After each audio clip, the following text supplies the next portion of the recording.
So what I did for this phone that I'm using right now is I went onto their website and I compared the iPhone 15 Pro Max to the iPhone 16 Pro Max to see if it was worth the upgrade. As you can see here, the 16 is 0.2 inches bigger. It has the A18 chip instead of the A17 chip. It has a new camera control button, which is sort of like the flagship feature of this generation. We're going to talk about that later too. But if you scroll through this list of features, once again, this is on the Apple website, it's fairly plain to see that there isn't a whole lot of difference between these two phones. Slightly better battery life, slightly faster wireless charging speeds, but honestly, other than that, it's really about the same. But hold on, because it actually gets better. You can compare it to a third generation, and now you can see that the iPhone 14 Pro Max is almost the same as the 15 Pro Max, with the only major difference being that it doesn't have Apple Intelligence, which may actually even be a selling feature at this point. In fact, you have to go back to the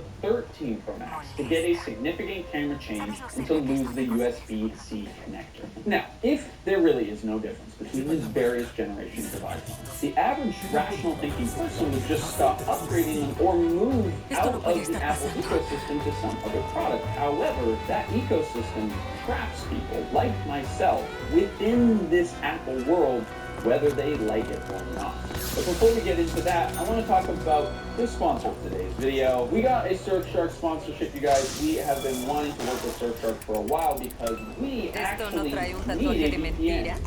Go to surfshark.com/HildaBrand and use code HildaBrand at checkout. You can get an extra 4 months off on us if you can spell my last name, which is a feat for basically everybody who tries. Plus, I remember being abroad back in the day when I was young and fun. I wanted to watch the Trailer Park Boys, but it wasn't available because I wasn't back home here in Canada. However, you can access streaming service libraries wherever you are by using VPN servers in the countries where they are available. On top of all of this, their clean web feature automatically blocks more than 1 million known malicious websites, phishing methods, and other threats, so you can browse in peace. So go to surfshark.com/HildaBrand and use code HildaBrand at checkout to get 4 extra months off Surfshark.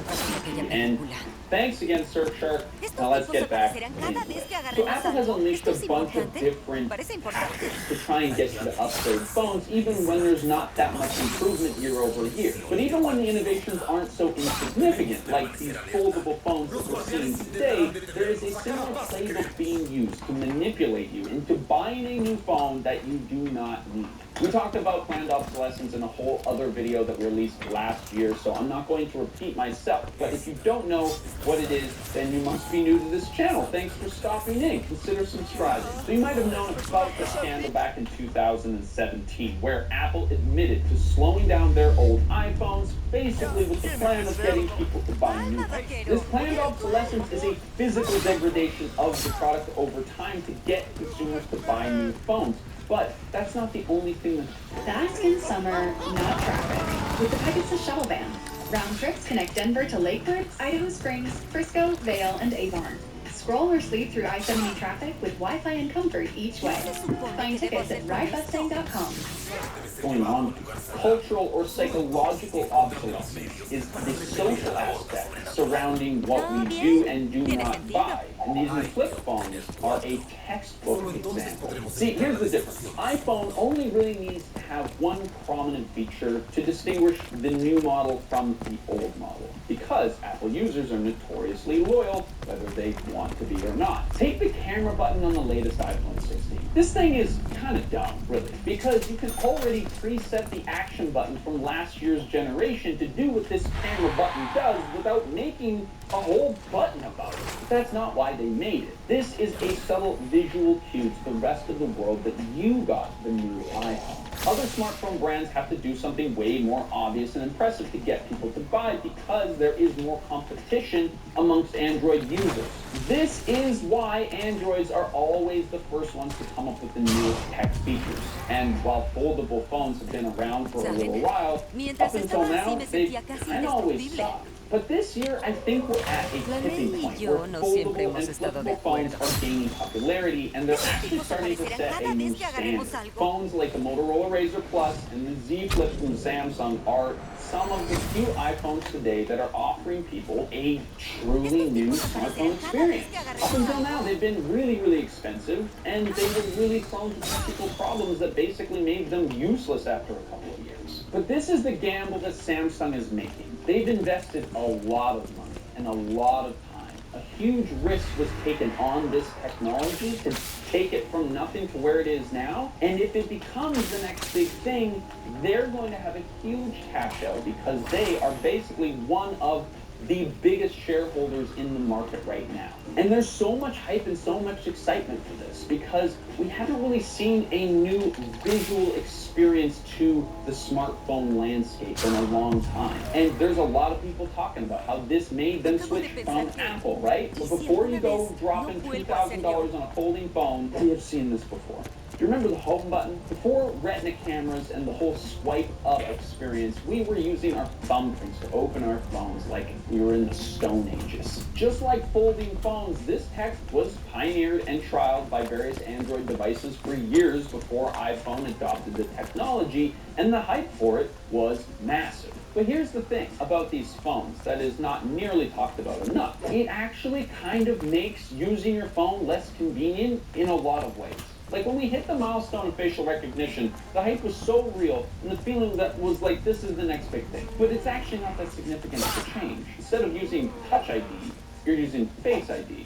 And if I'm being honest, Touch ID was actually more convenient a lot of the time. And these flip phones are very similar. You're just opening your phone in a different way. The only difference between a flip phone and a standard phone is that now you have another step to opening your phone. And you can see in the way that they've designed it that they're actually trying to work around this problem. Like the Razr has made the camera and the screen on the outside of the phone fully functional as a mini phone, so that you don't have to open your phone to use it, which seems kind of redundant to me. But honestly, that doesn't matter. If they can make it look cool enough and work well enough, it will sell thousands of devices because of this perceived leak. Now, this could be the year that Apple launches a foldable phone, but I don't think it will be. Apple likes to wait until something is totally accessible and battle test it before they roll it out themselves. But holy shit, would it be dumb if we wrote this whole thing, published this video, and then they actually did it. So today, on one hand, we have possibly the smartest and most engaging smartphones ever made, retailing for the highest prices smartphones have ever seen. And then we have the supposed trend of people going old school. The basis of this dumb phone is that people are starting to recognize the addictive and intrusive ways that smartphones have been taking over our lives. And so people are trying to take back some control, in many cases, by going to old phones. Videos about people switching away from smartphones to flip phones are not uncommon online today. You can see them all over the place. You search up no phone summer on TikTok and you'll be served a whole fleet of videos of people showing off their old digital gadgets that they're using to try and use their phone less. Basically, anything that allows you to interact with media without needing to use your smartphone to do it. And a bunch of these will also feature an older Nokia or a flip phone of some kind. And I don't know how many people are actually doing this in the real world, to be honest, because it feels like one of those things that makes for a really good video, but maybe is just impractical for the average person. But nonetheless, companies have seen the rise in demand for people who want to disconnect from the internet and reconnect to the world around them. And so it's the new product category to capitalize on. The dumb. Un poco demasiado cerca.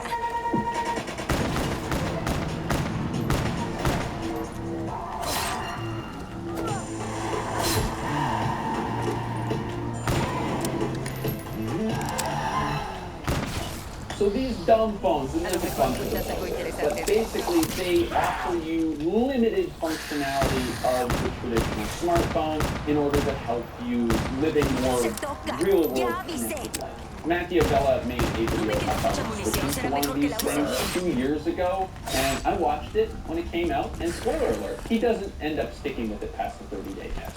As he talks about in that video, there's just so much of our daily life that's ingrained into the devices that we carry in our pockets every day. Now, there's a bunch of options out there within like the $300 to $400 range, but the most famous one in the dumb phone category, I guess you call it, is the Lightning. And those things are like $800.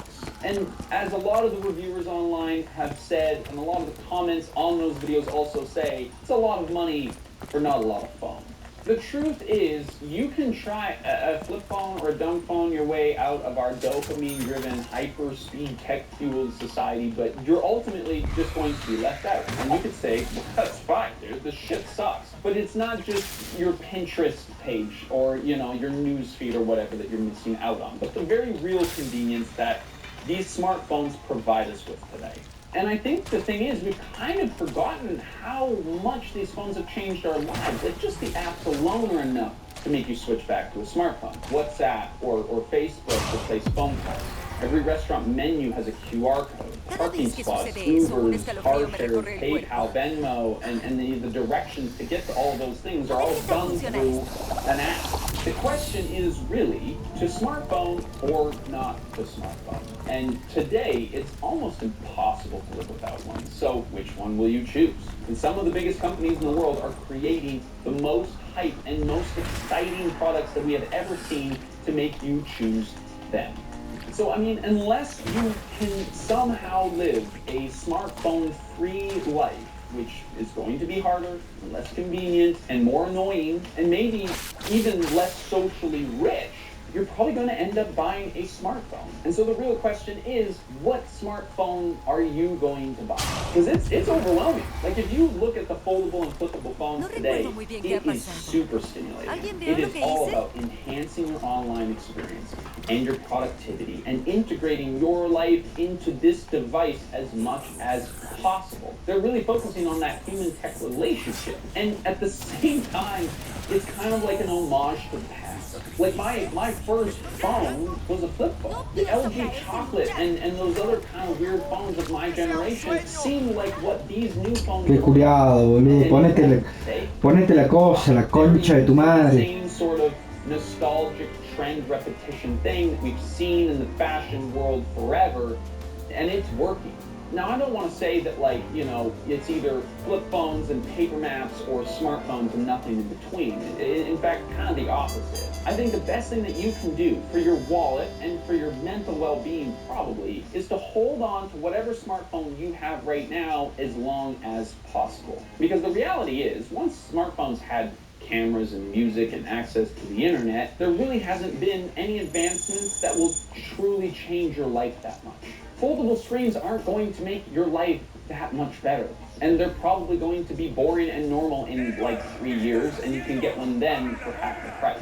Because the truth is, it's not about making something that helps make your life better. It's about making a product that is so engaging, so enthralling and colorful and beautiful and amazing that you go out of your way to buy one right now and you never put it down. They want you to be on your phone as much as physically possible. And we talked about this a bit in our hobbies video, which we released last month, but tech is increasingly being inserted into literally every aspect of our lives nowadays. It sort of makes sense as a productivity tool and a work tool, I guess, but today, tech is trying to improve our recreational time. Strava for running and cycling, Goodreads, and others for hobbies and stuff like that. And the increased pressure to post everything online is just everywhere. And it's probably only going to get more invasive. Did you guys see the video of Tim Cook giving Donald Trump the solid gold plaque thing? I guess this is like an announcement of some sort to say that Apple is investing a bunch of money in the USA. But what it truly means in the subtext here is that Apple is playing by Trump's rules now. And that means that there's probably very little standing in the way of the most exploitative business practices that they can deploy in the future. Also, I can't get over the fact that, like, one of the richest CEOs in the world doesn't know how to use a microphone. This phone is made in the U.S., California, and this glass comes off the corner. Like he's doing like a delivery of the plaque in front of like it's televised, and he's staying like 5 feet away from the mic. It's like, dude, are you an idiot, right?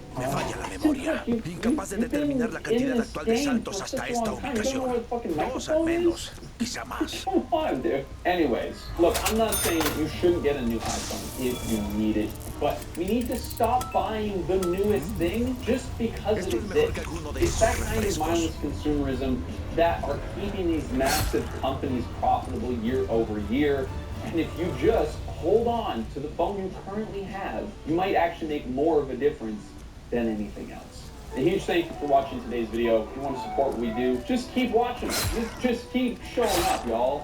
We appreciate it. We're really working on this channel becoming a thing that can support the three of us, and your viewership really helps. So thank you so much.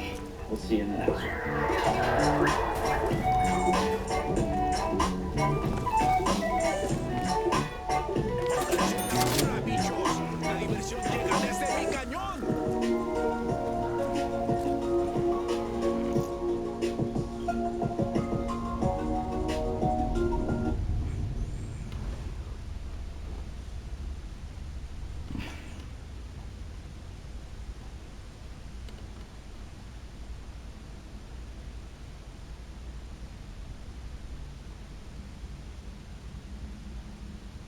Look at this face. This was the facade of the Palazzo Braschi, the headquarters of the Italian Fascist Party in Rome. It was a billboard erected in support of Benito Mussolini ahead of Italy's last elections in 1934. But these elections were not normal. In fact, only fascists were allowed on the ballot. It was a sham. That's because Italy, at the time, was under fascist rule, and Mussolini was the dictator in charge. The design transformed the building into a kind of temple to obedience, a visual mantra repeating itself over and over. Yes, yes, yes. This facade is an example of fascism's curious relationship with aesthetics. In the 1930s, as Europe reeled from one world war and inched closer to another, fascist regimes weren't just building armies. They were building myths, carved into marble, projected onto cinema screens, and paraded through city streets. To fascist leaders, aesthetics weren't just important, they were everything. But why did they care so much about how things looked?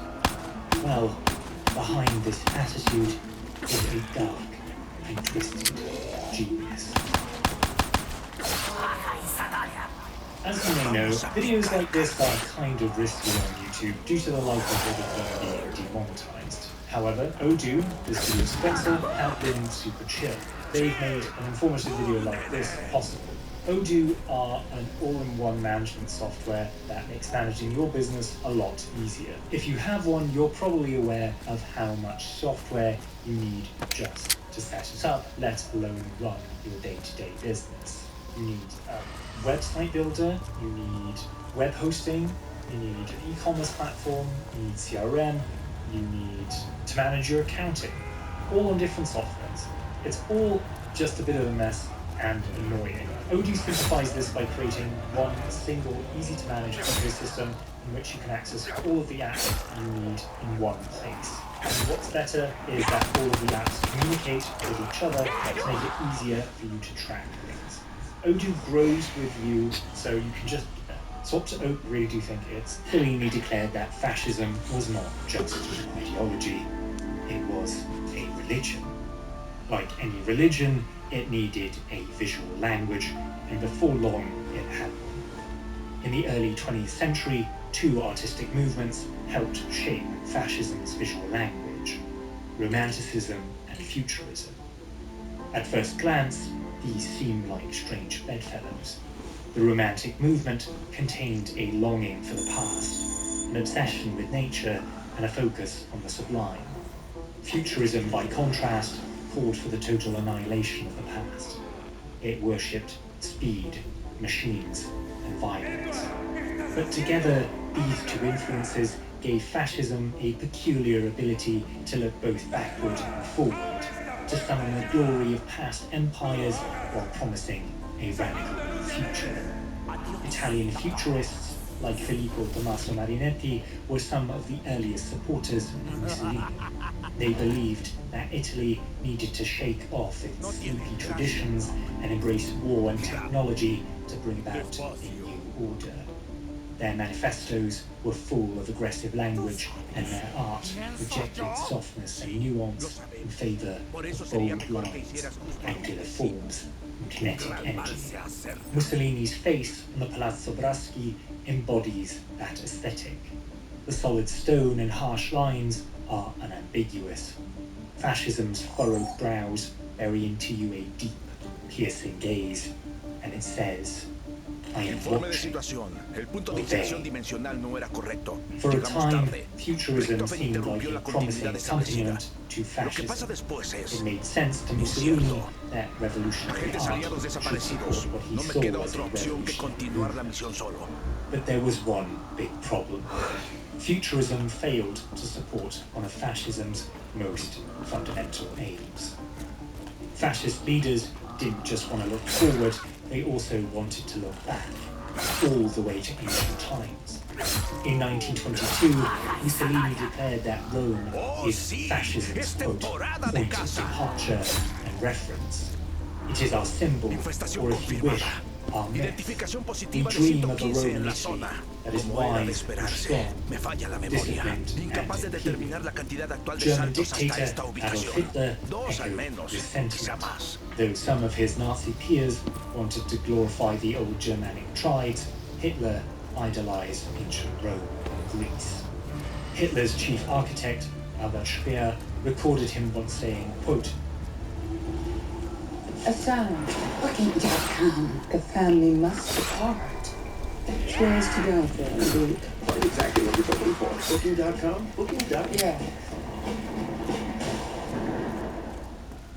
Why do you call the whole world's attention to the fact that we have no past? It's bad enough that Romans were erecting great buildings when our forefathers still lived in mud huts. All we prove by that is that we were still throwing stone hatchets and crouching around open fires when Greece and Rome had already reached the highest stage of culture. While Mussolini's reference to Rome was nationalistic, Hitler's was aspirational. But in both cases, it helped build a myth critical to fascist ideology. The nation had fallen and required a rebirth. To this end, much of fascist architecture incorporated neoclassical styles. Both Hitler and Mussolini undertook huge architectural projects to bring the aesthetics of ancient Rome to their city streets. In Italy, Mussolini commissioned an enormous sports complex, which included the Stadio dei Marmi, in English, the Stadium of Marble. As articulated by its chief designer, the project was meant to be, quote, a complex of severe monumentality that could be traced back to the greatest monuments of ancient Rome. Not only was the stadium huge, it was lined with 4-meter-high statues of nude athletes and classical posers. These figures encircled the entire stadium, forcing all who trained inside to come face to face with the racial and political ideals lauded by fascist leaders. They placed particular emphasis on physical primacy because they wanted every citizen to be able to serve the state to the greatest of their abilities. If they were physically weak, or God forbid impaired, then they were dead weight at best and liabilities at worst. Thus, these statues typified the strong, out-chiseled masculine bodies that fascism idealized. Hundreds of miles away, similar forms flanked the new Reichschancellor in Berlin. Produced by Hitler's official state sculptor, Arnold Becker, the statues known as the Army and the Party observed all who graced the building. Like in Rome, these statues weren't just decoration. They were ideological tools, broadcasting a clear message about the kind of body, the kind of citizen, fascism sought to produce. But when it came to world building, it wasn't enough to just have some statues here and there. Mussolini and Hitler wanted to fully revamp the way people moved. In Germany, Hitler spent years drafting plans for Germania, total redesign of Berlin meant to record. In Italy, Mussolini and fascists held up the construction of the new Rinascimento.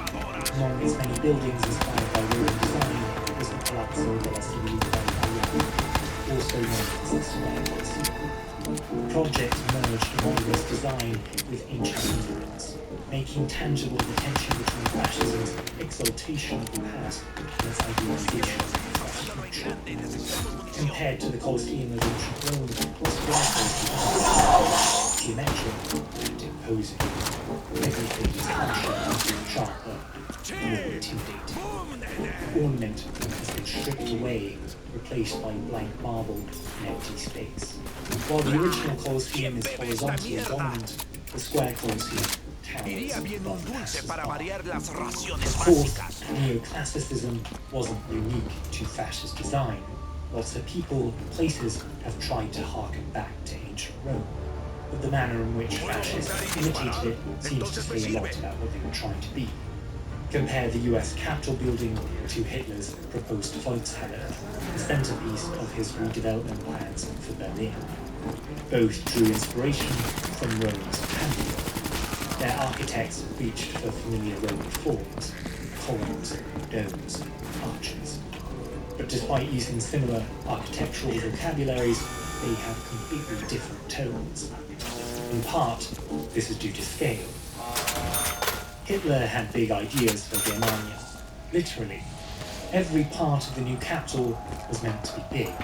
The train station was to be the largest in the world, the cinema was designed to seat 6,000 people, and the Volkshalle Plaza was supposed to hold 1 million. And the Volkshalle itself? It was supposed to be the largest structure in the whole world. Only with its construction did Hitler believe that Nazi Germany would finally, quote, put Rome, its only competitor, in shame. If one could stand under a structure like this, perhaps they would get a sense of the size, scale, and power that these leaders wanted to project. Not just as leaders of a nation, but as figures that hoped to transcend time.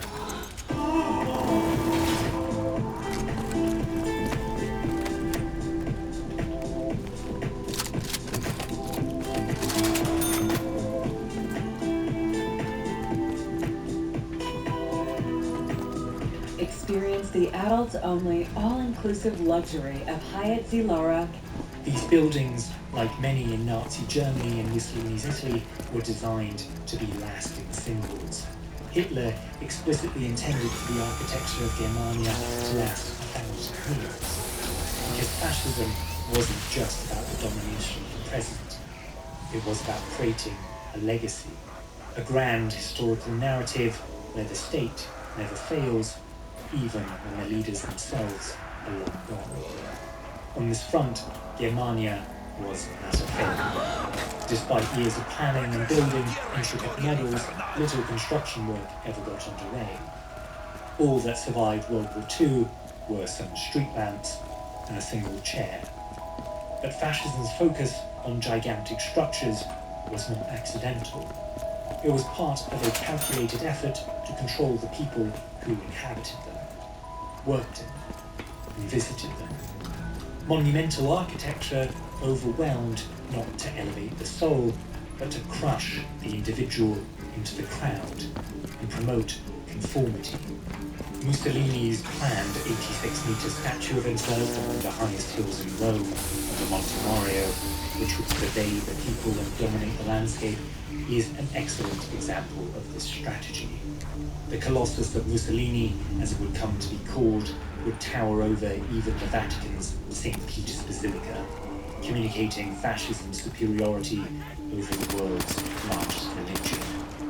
If even your faith and spirituality, your most precious refuge in the arms of God, was subordinated to fascism, what hope did you have? But the effort to control people with architecture was perhaps nowhere clearer than the Zeppelin field in Nuremberg, Germany. As usual, Hitler had big ambitions with this site. As his press spokesman put it in 1935, the venue, quote, with its unique concepts of architecture and use of space, will be the highest symbol of National Socialist life and National Socialist culture. In it, the unique style of National Socialism will find its strongest expression. The parade ground was huge. The vast open area allowed up to 250,000 people to march within it. At the front stood a main grandstand. The stone structure was 396 meters long and 24 meters high. And at its center was a podium with a Führer. If one stood in a rally here, they wouldn't just see Hitler up above on his podium, they would see rows and rows of identical uniformed soldiers. They wouldn't just feel dwarfed by their leader, they would feel surrounded by the state. But it wasn't enough for Hitler that individuals feel small and suffocated. They also needed to feel connected to something bigger. So in 1936, Albert Speer revamped the Zeppelin field. He had searchlights placed all around the perimeter of the venue. Aimed vertically, they formed striking walls. At night, this display transformed rallies into theatrical acts of state worship. With the lights, the music, the swastika emblazoned flags, the field practically became a stage. In this context, Hitler may have been a star, but everyone in the field played a part in the production. As the American scholar James Mayo noted, in rallies, the mass of participants may also be seen as part of the stage. With an interflow of emotional impact between actors and audience, the stage may be the focal point, but it is expanded to include all participants. Everyone is on stage and becomes both actor and part of the scene. Though the audience at the Zeppelin field had no control over the spectacle itself, they were not passive observers. Their presence was vital to the performance. They were quite literally part of the stage. In their orchestrated uniformity, they became an architectural element in a grand theatrical space. Their bodies filled the void around the leader, giving his image scale and significance. Their presence did more than just legitimize his power. By participating, even silently, they reflected and reinforced to one another a shared understanding of who held power and who did not. A Japanese knife for $20? Holy shit, this deal is insane. But they literally have too many knives that need them gone fast. So I'm at my neighbor's barbecue last weekend, and I watched this poor guy turn perfectly good tomatoes into complete mush. I'm watching him sawing back and forth with his expensive German knife, like he's trying to cut through a tree trunk. I'm like, dude, let me show you something. I pull out my Mazzaro, and holy shit, this thing goes through those tomatoes like a laser through paper. Perfect slices. No crushing. No mess. That's why I bought this thing. I got sick of wasting money on knife sets that go dull. The twisted genius of fascist aesthetics is that it subliminally encouraged conformity, subservience, and above all, belief by making the individual feel small and powerless. This was the ultimate function of Hitler's rallies. As French philosopher Jacques Ellul once wrote, integration is what makes the effect of propaganda endure. For action makes its effects irreversible. He who acts in obedience to propaganda can never go back. He is now obliged to believe in it because of his past actions. The fact that the Zeppelin field came to be known as the Cathedral of Light only deepened the impression that the events held there were no mere political rallies, but sacred rites, reinforcing Mussolini's earlier claim that fascism was not just an ideology, but a religion. The effort poured into fascist aesthetics underscores how seriously its leaders took the power of appearances, especially in the case of Mussolini. On a personal level, the Italian dictator didn't care much for art. Hitler himself remarked how visibly bored Mussolini would look inside of art galleries. But Mussolini knew a good power play when he saw one. And in Italy, art was power. This was a country that prided itself on its artistic prowess. whose cultural legacy was internationally renowned. So even if Mussolini wasn't moved by brushstrokes or marble, he understood the political math. Championing the arts meant tying his regime to a myth of Italian greatness. So Mussolini set out to enslave the arts to an exacting fascist bureaucracy. By 1927, Italy had its own cultural oversight organisation stacked with state-owned artists. Together with regional committees, it made sure art inside state institutions was always on message. By 1940, there was also a department of contemporary art, tasked with emphasising national heritage within artworks and explaining their, quote, useful and educative content to the public. Because that was what mattered to Mussolini. He wasn't interested in art for art's sake, only its ability to unify, pacify, and glorify. Art was only welcome as long as it promised to play nice. For Hitler, art was far more precious. Sure, it was political, but it was also very personal. Before Hitler was Führer, he was, of course, an aspiring artist with firm ideas about what he liked. So when he took power in 1933, it wasn't just ideology that shaped Nazi aesthetics. It was taste. His taste. Instead of subjecting art professors in Vienna to his artistic mediocrity, he would instead force it on an entire country. To Hitler, art was meant to soothe the soul, not challenge it. There should be no pain, no mess, no modernism. He despised the chaos of futurism, the abstraction of cubism, and the emotional swirl of expressionism. He wanted neoclassicism, straightforward realism, and nothing. In 1937, his definition of degenerate art was formalized to the degree banning any work that, quote, insulted German feeling or destroyed the confused natural forms, or simply revealed an absence of adequate manual for artistic skill. Artists who didn't toe the line were barred from teaching, exhibiting, or even painting. Art that had already been in total, 17,000 so-called degenerate works from 1,400 artists were taken and either sold abroad, traded for old masters, or burned. Unsurprisingly, Hitler wanted any hint of individualism, abstraction, or subversion to be extinguished, aware perhaps that enemy ideologies could hide even in the most familiar forms. A Roman column isn't always just a column. Change how it's scaled, spaced, or lit, and suddenly it can suggest democracy or dictatorship. It can make you feel welcomed and contemplative, or it can make you feel small and speechless. And by the time you notice, the architecture has already done its job. So, to return to the question, why did fascist regimes care so much about how things looked? Well, because aesthetics are a form of control. They shape how people see the world, how they see each other, and how they see themselves. A field isn't just a field, it's a stage. A government building isn't just a workplace, it's a monument to power. A face, a billboard, isn't just a portrait, it's a god. Fascist aesthetics created a visual reality in which the state was ever present, always powerful, always sacred. Art and architecture weren't just decorations, they were immersive tools in myth-making. And myths were fundamental to fascism, because they gave people the feeling of revolution or of glory without the burden of actual change. Fascist leaders didn't have to deliver a new, better world, they just had to sell the fantasy.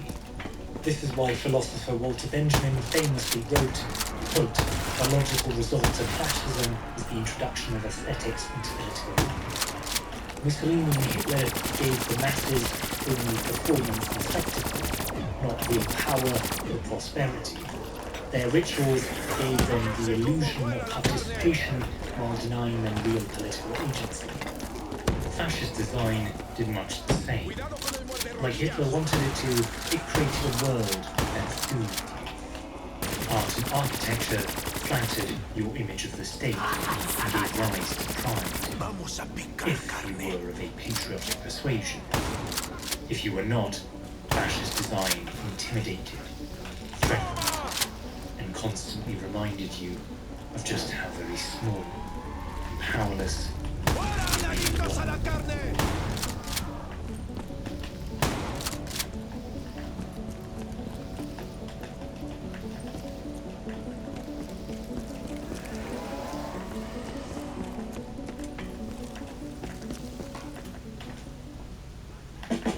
You take your build apparel everywhere you go. Have you ever thought about where build can take you?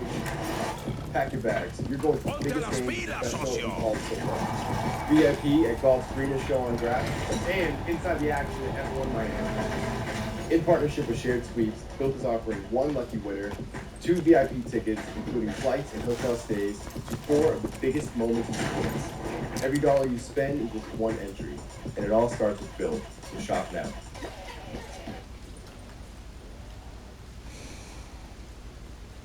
This is Sydney Street. Located in East London, it would play host to one of the most insane confrontations the city had ever witnessed.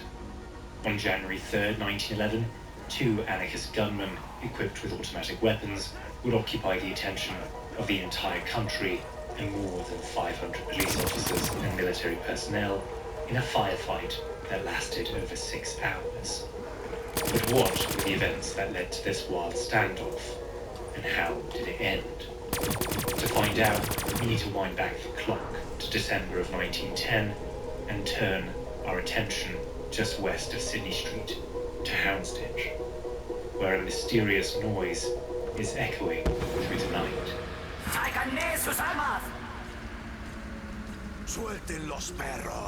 At 9:15 p.m. on Friday the 16th of December 1910, a noise begins emanating from somewhere along Houndsditch Street. It's cold, nearly quiet. The sound is distinct against the nothingness.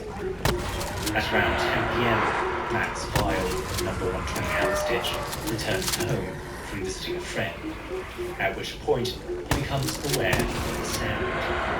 It's coming from the back of the jewelry store next to his house. After listening for some time and deciding that it resembled the sound of drilling, sawing, and breaking away of brick, he ventured out onto the street, peered into the shop window of number 119, and checked the door was locked.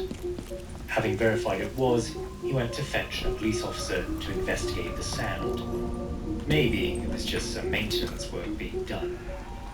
What Mr. Vile didn't know at the time was that just meters away from his property, a gang of criminals was in the process of conducting a break-in. Equipped with drills, chisels, hammers, and a blowtorch, they were tunneling towards the safe that sat at the back of the Harris Jewelry. At 10:45, Vile returned with an officer by the name of Walter King. They both went to the back of his home and listened to the noise.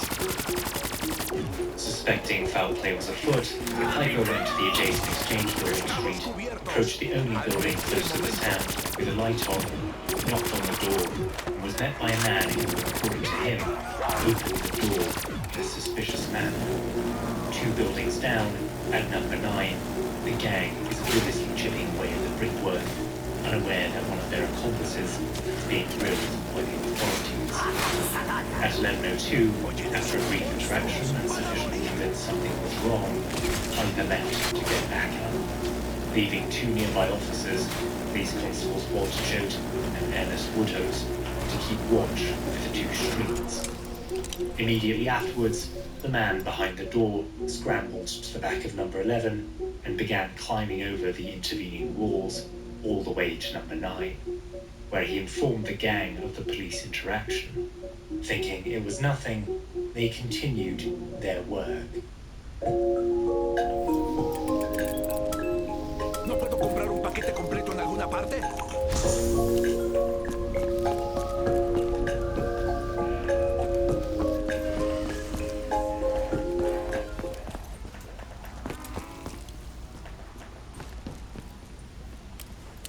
This This graph right here is all you need to look at to understand why Gen Z is living in luxury poverty. Why the limited edition Dubai chocolate moon bean ice cream with voodoo flavored crumble cookie with matcha mean exists. And why Gen Z isn't growing up the way they should be. The graph I was referring to was the changing cost of various products and programs since 2000. But what do I mean when I say luxury poverty anyways? Well, the way I would define luxury poverty is a state in which someone has the buying power to splurge on meaningless consumerism without ever having enough money accumulated to make important life-changing purchases. And by the way, I didn't create this phrase. The first I heard of it was on an art chat video. Now that we've got that out of the way, let's dive into what's happened over these past few decades that's fueling the purchase of $8 matchas over Mainers. There are three industries we need to observe, starting from the 1970s, in order to understand this shift: housing, college, and consumer goods. In the 1970s, after World War II, housing construction boomed, with over 1.6 million total units under construction just before 1974. When materials no longer needed to be diverted to the war effort and birth rates were spiking, the huge demand for family homes put builders to work. 30-year fixed mortgage rates also became standard, making monthly payments affordable. And while mortgage rates were high, the cost of a house, even when adjusted for inflation, was not. College tuition at public universities was also incredibly low, often a few $100s a year thanks to heavy state funding. More on state funding later. Federal student loan programs were smaller and more targeted too, limiting debt. But consumer goods, those things were expensive and crappy. Most electronics were still being built domestically during this time, and for exorbitant prices. Computers were bulky as hell, costing thousands of dollars, and TVs were anywhere between a few hundred to over $1,000. When adjusted for inflation, that can get close to $3,000 or even $4,000. In short, housing and college cheap, consumer goods expensive. When we move on to the 1980s, however, this is where you're going to start to see these trends move in the opposite direction. But first, I want to talk about something that may genuinely increase your purchasing power, which is today's sponsor, Triple 10. The job market feels absolutely cooked right now. All this talk about AI replacing jobs and the insane predictions about how many future jobs don't even exist yet can make you think, why even try? This is where Triple 10 comes in. It's a platform for online education that offers flexible, beginner-friendly boot camps. What makes Triple 10 especially relevant right now is that they actually teach you how to work with relevant AI tools rather than be replaced by them. Their programs are built to make you competitive in today's job markets, not the one from 5 years ago.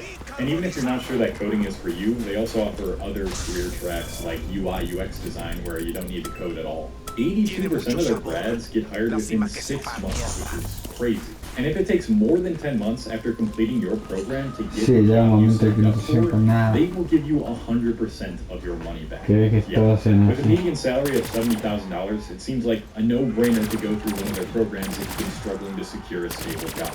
So if you want to finally land a job that lasts, you can learn a new job starting at $200 a month on Triple 10. Click the link in the description or scan the QR code that you see on screen right now to get a free career consultation and find out which job is best for you. The 1980s was the first recent-ish decade where things started to become unstable. Regarding housing, urban land use restrictions began tightening further, with zoning laws being enforced in residential areas, making it harder to build. Inflation was also a huge problem during this time, triggering what some refer to as the forgotten recession that irrevocably damaged the American economy. The Consumer Price Index, the measure of inflation most cited in popular discourse, reached an absurdly high growth rate of almost 15% in 1980. So what did Paul Volcker, the chair of the Federal Reserve, do? The same thing we do now when inflation gets too high. He hiked interest rates. By increasing interest rates, mortgages, car loans, and business loans all go up. When those go up, it encourages consumers to save and spend less. When fewer people and businesses are buying goods and services, companies have less ability to raise prices, and therefore, price growth slows. The problem is, this isn't a consequence-free solution. It usually sparks recession and unemployment, putting most of the hurt onto everyday workers. And this happened significantly starting in the 1980s. The national unemployment rate briefly reached 10.8%, higher than it got even in the Great Recession, and it didn't get back to 5% until 1989. It was even worse for minorities. The early 1980s recession also coincides with what is quoted in the article as a remarkable inflection point in the American economy. You see, in the years leading up to the 1970s, the job market was generally tight, and periods of full employment were common. But after the Volcker-era recession, the kind of labor environment where job openings exceeded available workers, forcing employers to raise wages and improve working conditions, became rare. Union membership had already dipped by about 5 percentage points between 1960 and 1980, but the downturn accelerated the decline, wiping out another 10 points between 1980 and the mid-1990s. But most notably, the Volcker recession aligns almost perfectly with when wealth inequality started to rise sharply. This was the period when the wealthiest 1%, and especially those at the very top of that group, began claiming a far greater share of the nation's income. Around the same time, hourly wages stopped keeping pace with productivity gains, and income growth for families in the bottom 80% of the population slowed to a crawl. Yes, these types of massive recessions were much less common before this guy became head of the Federal Reserve. So if you're wondering why things feel unnecessarily unstable all the time now, or why the wealth inequality gap continues to grow, you can at least partially look at this guy. Of course, this meant that college was affected too. States started cutting higher education funding during recessions, shifting costs to students. The Reagan administration also reduced certain federal grants, like Pell Grants, in real terms. Not to worry though, because this is when consumer goods started to become affordable. Yeah! Thanks to deregulation, manufacturing of electronics spread overseas, with Japan, Taiwan, and South Korea becoming powerhouses for common useful household items. As a result, TV prices saw a 5 to 6% drop per year, and Commodore, a popular computer company in the 80s, slashed the prices of their home computers from $499 to as low as $199 around 1983. And the wide accessibility of home computers was about to change the future of jobs and consumerism forever. Future-proof your home and garden with AARP today. Harvest the rewards for years to come. That's why the younger you are, the more you need AARP. The 1990s was a technology boom. Tech hubs in urban areas such as Silicon Valley, Seattle, and Boston's Route 128 corridor became magnets for startups and venture capital. But the demand in urban job growth couldn't keep up with supply. If you wanted to be a part of these growing industries, you had to either pay a premium or get stuck in suburban sprawl and deal with a 1-hour commute to work. As for college, the 1992 reauthorization of the Higher Education Act introduced unsubsidized staff programs available regardless of financial need and relaxed borrowing limits, expanding access dramatically. This led to an increase in the share of undergrads and staff loans from about 19% in 1992 to 93 to roughly 25% by 1995 to 96. And as a consequence, this is when tuition costs really started to skyrocket.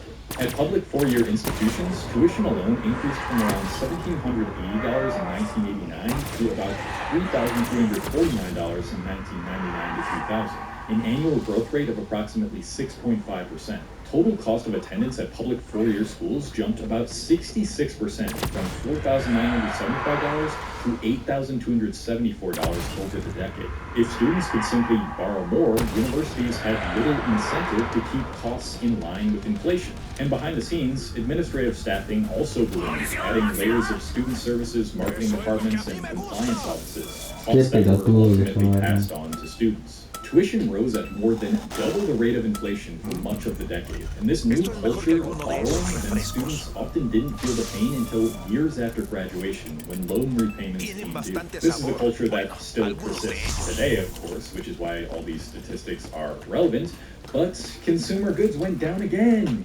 Yes!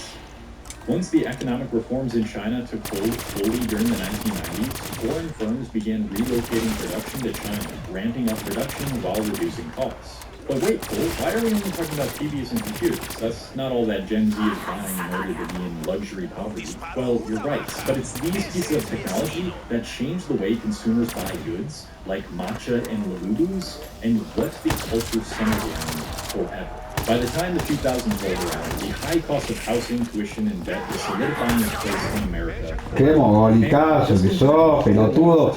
Anda preparando una the 2008 housing bubble. After the dot-com crash in 9/11, the Federal Reserve cut interest rates to historic lows, from 6.5% in 2000 to 1% by 2003. This made borrowing incredibly cheap, encouraging people to take on bigger mortgages and pushing home prices higher. Basically, a lot of people who shouldn't have been allowed mortgages got mortgages they couldn't pay back, and everyone invested in this scheme was doing something shady, which caused the bubble to burst and a bunch of people to go bankrupt. Go watch The Big Short if you want a better explanation. All you need to know is that it was the worst economic downturn since the 1930s, and as a result, housing development dramatically plummeted, making it even more unaffordable. And you already know what was going on in college by now. College tuition outpaced inflation every year, and student debt doubled from 2000 to 2010. At the same time, a lot of for-profit colleges were expanding aggressively, another notable trend that signaled the new culture of college. But flat-screen TVs became mainstream. Let's go! China joined the World Trade Organization in 2001, exploding globalization, slashing manufacturing costs, and paving the way for random cheap products nobody needs. Love it. Now let's lump the 2010s and 2020s together to speed up the main points, because by now in the video, you kind of get a gist of where this is going.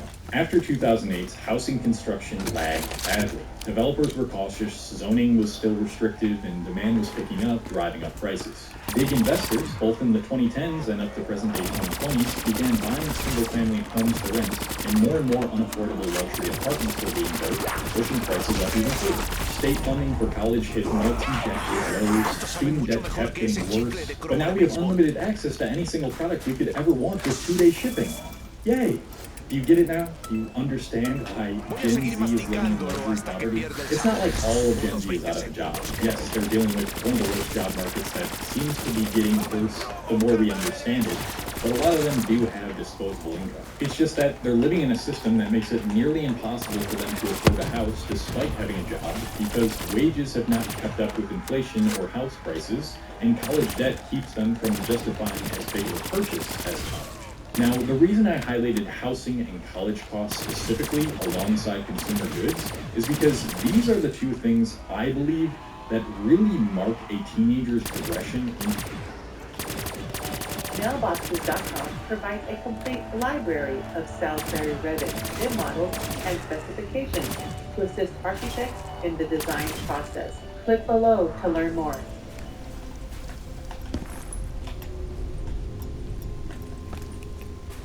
To adulthood. When you go to college, this is when you're experiencing the world for the first time on your own. It's when you learn to take care of yourself and your space without any external help.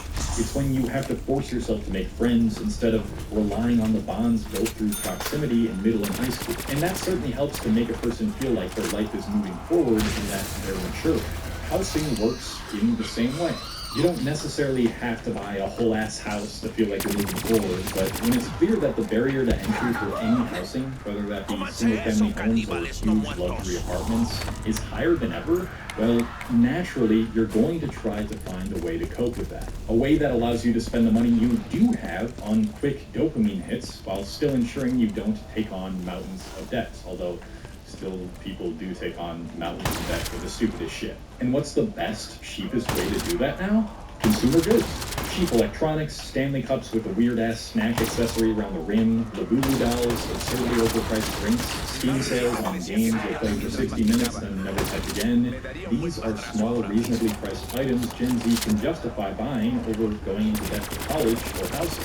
This is why, on the surface, it can seem like Gen Z has enough money. They can afford those iPhones and fashion clothes, older people might say, and if they can afford those, then eventually they can afford housing and college.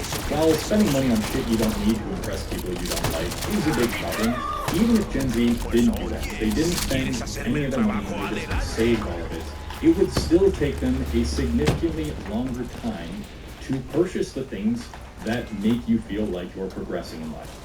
Boomers needed roughly 3.7 years of being at the median annual income to afford a median home price, while Gen Z needs roughly double that.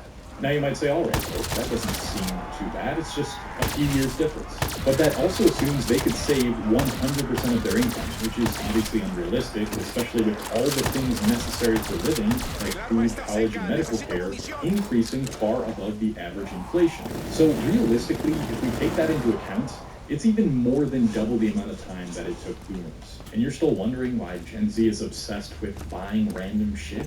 Listen, I understand that some of the responsibility is on the consumer themselves. If you're buying designer clothes or financing burritos or buying a bunch of obscure, cheap household gadgets off Amazon that you don't really have the money for, that is on you. But you have to look deeper than that. You have to ask, why would Gen Z even feel compelled to spend money on these sorts of things? And you can start answering that question as far back as the 1970s, as I showed. Yes, some of this is personal responsibility, but a lot of it is circumstantial. Gen Z grew up during one of the worst recessions that is still affecting them today. They're dealing with the transformation of college culture from one of public necessity to private paywalls. And actually, when you aren't old enough to understand how to cope with that, or the unprecedented rate of technological growth, especially if you don't have good you're gonna turn to temporary pleasures in the form of consumerism. It is the illusion of wealth hiding under an increasingly unstable, uncertain future. And I really do empathize with a lot of these late teenagers and early 20-year-olds who feel like no matter what they do, they will never be able to help them mature. The thing is, I can't really tell you with certainty what the fix is. Do we just need to keep building more houses to drive prices down, push the government to instill more state funding for colleges again, vote for the right people who understand how screwed over the youth is getting and want to do something about it? Yes, I'm sure those things can absolutely help, but it's going to take a long time of fighting back and raising awareness.